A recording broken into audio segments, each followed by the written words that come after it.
Read by Malk Williams. Chapter 1. South London, 1895. The very moment I walked in that morning, I could see the governor was in one of his tempers. His face was livid, his eyes puffy. His hair, least what remained on that scarred knuckle of a head, stuck out over one ear and lay flat with grease on the other side. He was an ugly sight, all right. I lingered by the door in case he threw his kettle at me again. Even from there I could smell the overnight stink of gin on his foul breath. "Sherlock bloomin' Holmes," he bellowed, slamming his fist down on the side table. "Everywhere I look, they're talking about that charlatan." "I see, sir," I replied, as meek as I could. My eyes tracked his hands as they swung this way and that, knowing that a cup, a pen, a piece of coal might quick as a flash get seized and hurled across the room at my head.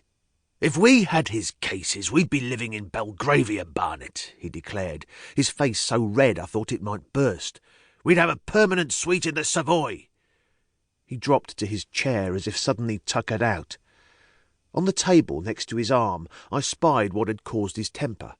The Strand magazine, open at the latest of Dr. Watson's adventures. Fearing he'd noticed me looking, I turned my attention to the fire.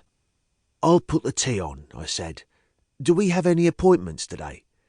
He nodded, gesturing in the air in a defeated manner. He'd shut his eyes. "A lady's coming at midday." "Very good, sir."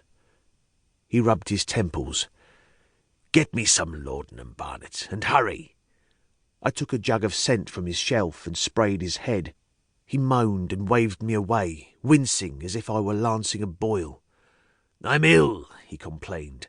"Tell her I'm indisposed. Tell her to come back tomorrow." "William," I said, clearing away the plates and newspapers scattered across his table. "We haven't had a case for 5 weeks. I have rent to pay. I'll have to go to work on Sydney's cabs if I don't bring money home soon, and you know how I don't like horses." "You're weak, Barnet," he groaned, slumping further in his chair. "I'll clean the room, sir, and we'll see her at midday." He did not respond. At 12 o'clock sharp, Albert knocked on the door. "A lady to see you," he said in his usual sorrowful fashion. I followed him down the dark corridor to the pudding shop that fronted the governor's rooms. Standing at the counter was a young woman in a bonnet and a billowing skirt. She had the complexion of a rich woman, but her cuffs were frayed and brown, and the beauty of her almond face was corrupted by a chipped front tooth.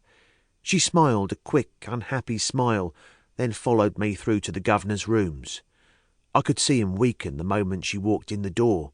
He began to blink and jumped to his feet and bowed his head low as he took her wilted hand. "Madam." He gestured to the best seat, clean and next to the window, so there was a little light thrown onto her handsome physique. Her eyes quickly took in the piles of old newspapers that lined the walls and were stacked in some places to the height of a man. "What can I do for you?"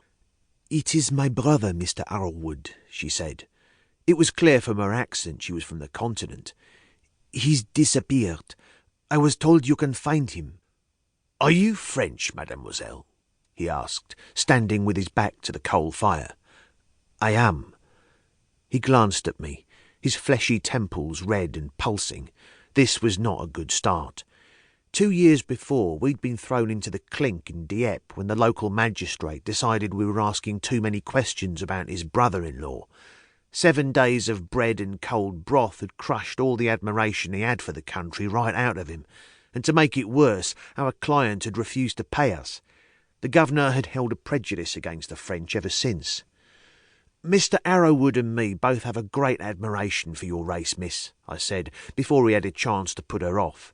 He scowled at me, then asked, "Where did you hear of me?" "A friend gave me your name. You are an investigative agent, yes?" "The best in London," I said, hoping a little praise would soothe him. "Oh," she replied, "I thought Sherlock Holmes." I could see the governor tense again. "They say he is a genius," she continued. "The best in all the world." "Perhaps you should consult him then, mademoiselle," snapped the governor. "I cannot afford him."